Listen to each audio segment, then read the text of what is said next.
My name's Maya Wallace. I was born in 1988 in Glasgow. I grew up initially with my mother and father, who were both social workers. And after a few years we moved to the west of the city. It was just my mum and my brother. Initially my childhood was quite lonely, so I didn't have a wide social circle. It was very small, so I would spend my days at school, and after school I would come home. So then it would just be me, my mum and my brother. And what I would do, we'd watch TV. That was a big feature in our childhood. We didn't do a lot of outdoor activities in the sense of things that you would go and pay to do. What we would do would be making jewellery, playing with my dolls. I was very active in lots of sports, gymnastics, athletics. I enjoyed a lot of outings with my mum, biking, home baking, things like this. In summer I became very active, so I'd go and stay with my grandmother and my grandfather in Ayrshire, and it was activity after activity which I loved. We would go swimming every single day, we would go into town, we would go shopping, we would do more baking, which I loved because my gran is an amazing cook. I didn't have any religious views as a child. We didn't grow up with a religion, so there was no Bible in the house, no Quran, there was nothing like that. My family, my wider family, so my aunts and uncles, they're scientists, so a lot of the views that I had maybe came from them. So there was no impact, do I believe in God, is there a God? There was no such discussions. I found out when I was much older, speaking to my mum about religion, that apparently I used to go to Sunday school, but I have no recollection of that whatsoever. So in high school I took religious education, much to the dismay of my teachers. I decided to switch subjects because I wanted to learn a little bit more about religion. At this stage I had a desire to get some answers, not to adopt a religion, not to become Christian or a Sikh or Catholic. It was just to find the answers to these questions I had since I was a young girl. Now at school, I didn't get those answers. The religions that they taught, they didn't make any logical sense. And I thought, why would I have faith? This is from God, because surely God should be able to explain to me simply the answers. So my high school didn't teach Islam. At the time, it was quite superficial. They said that they couldn't teach Islam because they didn't have a religious education teacher who'd studied that religion. Either way, I was happy. To me, it wasn't a real religion, it was barbaric. The Muslims were crazy nutcases.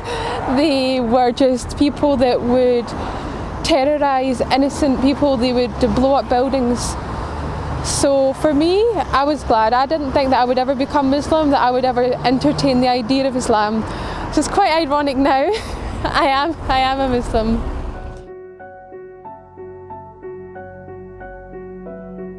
I had no interaction with people of other ethnicities, of other religions. There was perhaps 2 or 3 students in my school, but they were very westernised. They had adopted our culture, so I had no real ability to see what really is Islam, what is a Muslim.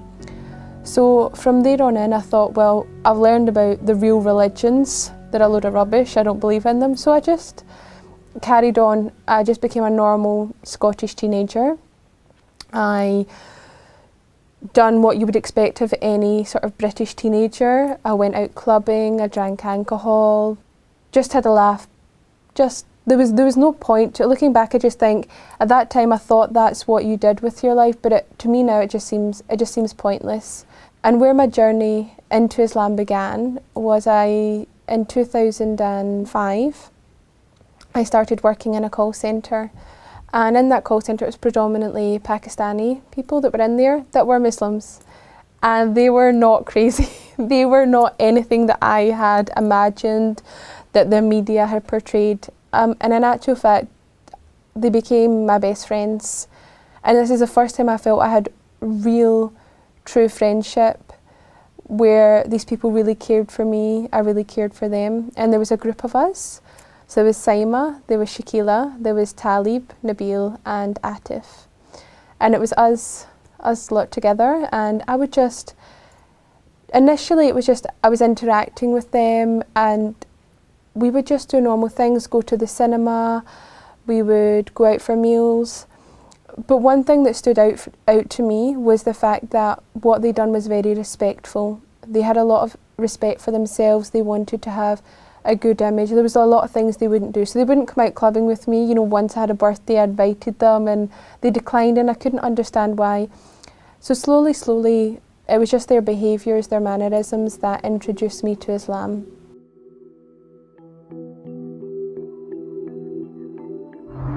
When I was working in the call centre with the other Muslims, one of the most profound moments for me was actually during Ramadan, and I remember the moment sort of very clearly. We were in the Avon's office in Baird Street, and my group of friends that I'd mentioned earlier, they were fasting and they were about to open their fast. And Saima, she actually handed me a box of spring rolls that her mother had made, and she offered them to me if I wanted some. And to me that was just such a profound moment. You know, here I am, having eaten all day, probably not even realising, you know, drinking in front of them, having water or something, and they're offering me food. They're breaking their fast with me. And that was a really profound moment for me. So something happened in that moment. I became curious.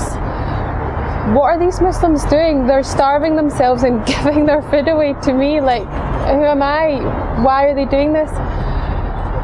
And then I started having questions. You know, what is Islam? Why are they Muslim? You know, are these kind attributes that they have, their upbringing? Is it just these specific people? Is it part of Islam? What is it? And so I started to ask them questions. I started to inquire, be inquisitive. And something that really shook me is that they weren't proud. Well, I think this, or I feel this, or I know that. They said, this is what the Quran says, this is what the Sunnah says, this is what the Hadith says. They had proof for everything.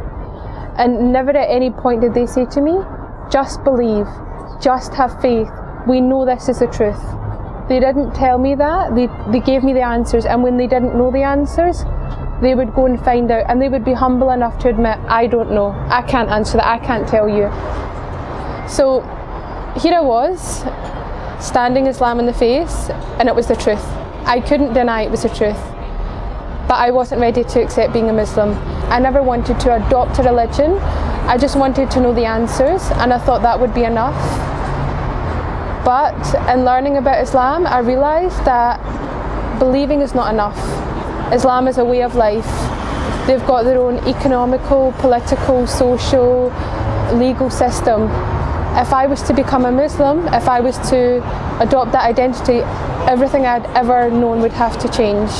But I didn't know if I could commit to being Muslim. I didn't know if I could commit to what Islam required from me. So I had what I would call a trial period. And I was going to try and see if I could do what Islam required of me. So initially it was simple things for me, like stopping eating haram meat. Being a vegetarian previously, that wasn't so hard for me. Then it was stopping drinking alcohol. Then it was stopping going out to nightclubs, which was a large part of my social life. I started to dress more modestly, so I went half of my wardrobe. And slowly, I realised that I was able to overcome these hurdles. But still, I was apprehensive. You know, it was a lifetime commitment. If I became Muslim, that was it. And I wanted to be sure that I could give that commitment to Allah. And it just took a long time to get that courage, to take that leap, to know that I was doing the right thing, and that Allah would see right by me, and that my fears would melt away. And my fear mainly was telling my family, how will my mum cope, my brother, you know, my aunt and my uncle, they're not religious, my grandfather. And I think that when you're making such a huge life change, that you will start to imagine them reacting in ways that aren't even within their character, because you're just so scared, because it's such a big change and it's something completely different. So every Sunday, my mum would collect me from work and drive me home. And every Sunday I would try and muster up the courage, and before I knew it, we were home. And I didn't say anything. And this would happen week after week after week. I felt like it was never going to end. Sunday was my day of torment. But then Ramadan was coming, And I knew that I wanted to embrace my Islam during Ramadan. I wanted to fast for that month. I wanted to be in that environment. So, a few weeks before, I just mustered up the courage and told her. And alhamdulillah, she accepted it. She just questioned why, but we didn't have a long discussion. We're not a family for having in-depth conversations, but I told her, and the relief, it just washed over me. It made me feel silly. I've been worrying all this time, and it went really well. I went with my friends, some of my very good friends, Sam as well, Sam, and we went to Glasgow Central Mosque. And I took my Shahada through tears of joy. We were all crying, it was so emotional, and it was an experience that I wasn't expecting. We went, and at first we were told to go to the study room, and I would take my Shahada there with the Imam. I wanted to do it properly. I didn't want to do it just with 2 witnesses, which is all the requirement. I wanted to do it in the mosque, let everyone know, get a certificate, I'm Muslim. I found the answers. So we went, and the Imam sat me down. He started asking me strange questions. Why do you want to become Muslim? Is someone forcing you? Do you want to do it? And I'm like, yeah, that's why I'm here. Please just let me take my Shahada. So he just obviously wanted to make sure I knew what Islam is. I knew what being Muslim meant. And then that day, after I prayed, it was the Jummah Friday prayer. So we went and we prayed, and I remember feeling so nervous because of all the things I had learned. I didn't know how to pray Jummah. So I was standing there and my nerves, and I started to forget the prayers and the recitation that I'd learned. So I'm copying my friend, and I'm like, am I allowed to be looking at her at the corner of my eye? And we prayed, and that day was very emotional. The Imam gave a speech, and he was saying how there was a birth. That was me, which I found out later because I'm a revert to Islam. I'm a newborn in the eyes of Allah. There was also a marriage and a death, and that whole time that I was there. So in 2009, I finally reverted to Islam. I did change my name for 2 reasons. One, I wasn't too fond of my original name, but also I wanted something with a bit more meaning. So I chose the name Maya, as originally called Robin.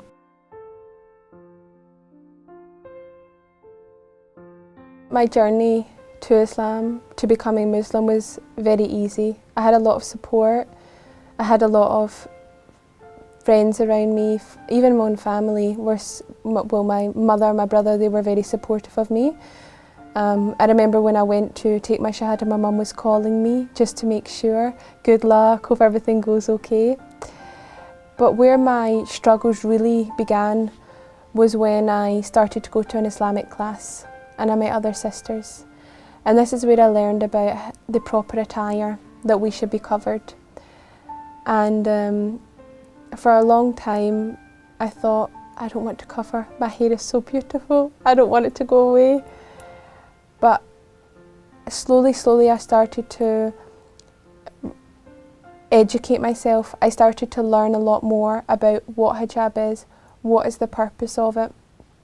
One of my friends gave me just a silly little analogy. They said, I've got 2 sweets, one covered, one uncovered, and I dropped them on the floor. Which one would you eat? Which one would you take? I said, the one with the cover, of course. And they said, well, that's how we view our women in Islam. They are the most precious thing to us. Of course, we would want them to be covered. And this is not something that I was being told is what men want, but this is what Allah wants. This is our protection. This is our safety. And I didn't want to go out without it. For me, I loved hijab by this point. I'd found a love for hijab, I'd found a love for covering. I understood the reasons behind it, and I wanted to fulfill that obligation to Allah. But I was scared to tell my mum. So I was standing in the kitchen and I was ironing my hijab, and I tell her I'll wear hijab now.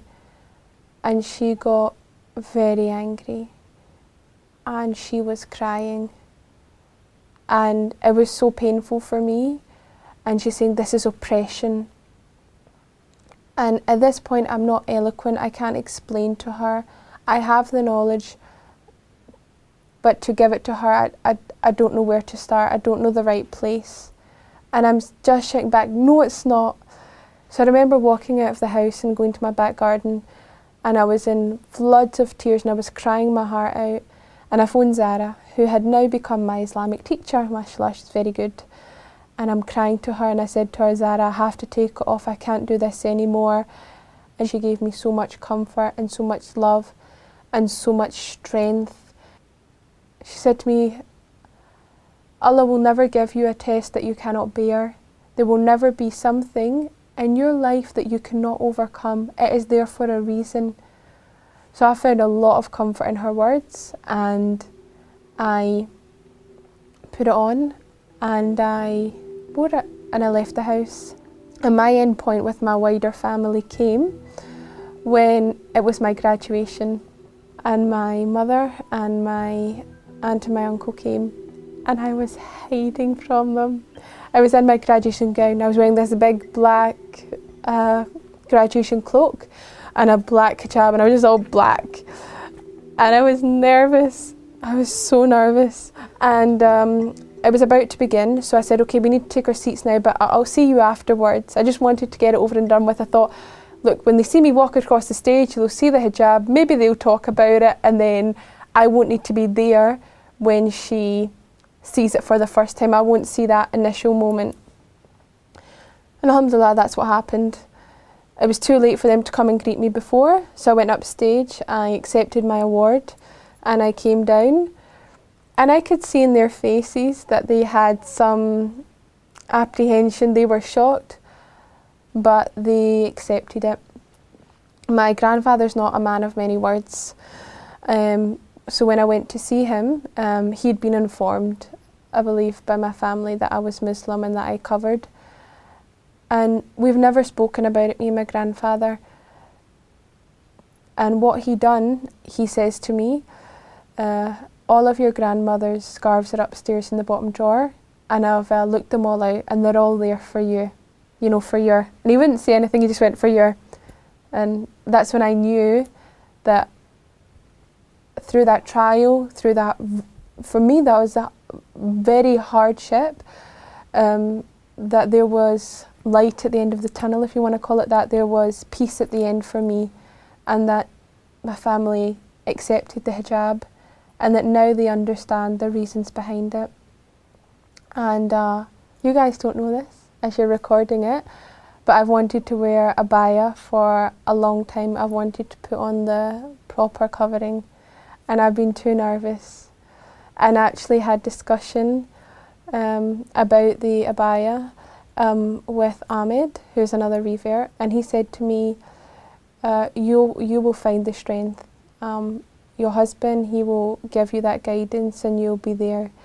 So when I was asked to come on this show, I thought, I don't want to go on wearing, like, I know I'm covered, you know, my arms down to my feet, my head, but I said, I don't want to go on and wear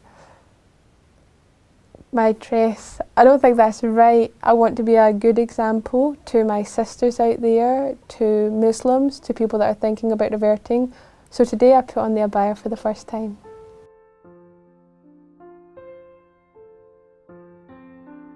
Before I became Muslim, I was a little bit apprehensive about reading the Quran. I knew it was revealed in Arabic, so I was a bit worried that, you know, little things, can I get it in English, which I could. The first one I got, it was just a literal translation. There was no context, there was no understanding, and for me, even though it was written in English, it was like Shakespeare, Alien, like, well, I don't know what this book is saying. But thankfully, some family friends, they gave me a Quran, and it was a Quran meant for children.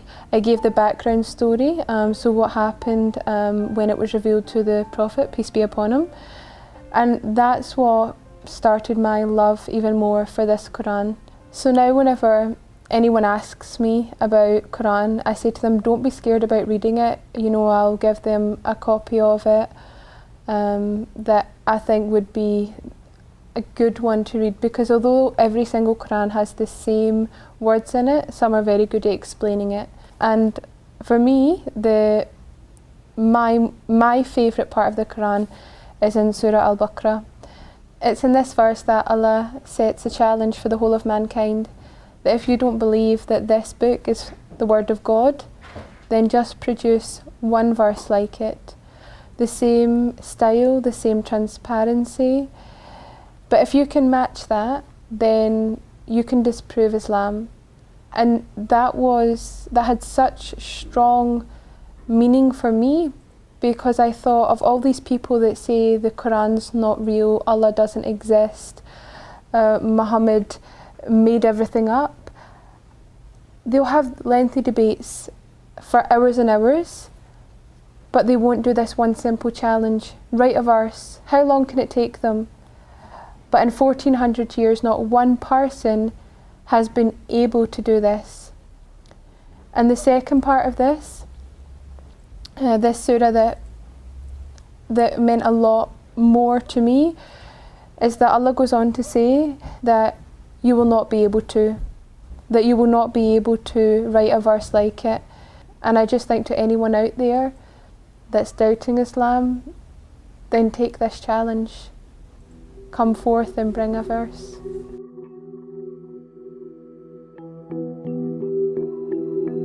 Islam means everything to me. Islam is my whole life. I believe it's given me everything that I want. Not materialistic things, but it's giving me contentment in my heart. It's given me the understanding to life. It's told me why I'm here, what I should be doing.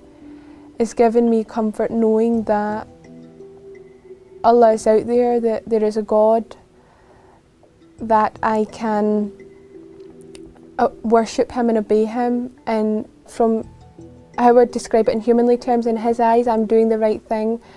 You know, no longer do I need to lead my life by my own moral compass. I've got God there to tell me what is right and what is wrong. And I know in my actions that I'm doing the right thing. It's given me a much better relationship with my mother. You know, she's a very private woman, stiff upper lip sort of thing. Now, every day she tells me she loves me. Mashallah, I would never have found my husband had I not become Muslim. He's Muslim, of course. And I just think that is an avenue that if I had never taken my Shahada, I would never have experienced this. It's overwhelming that my life now feels complete. No longer am I chasing after the latest dress or the latest car or job. I have everything I need to keep me content right now at this age. I grew up in an environment where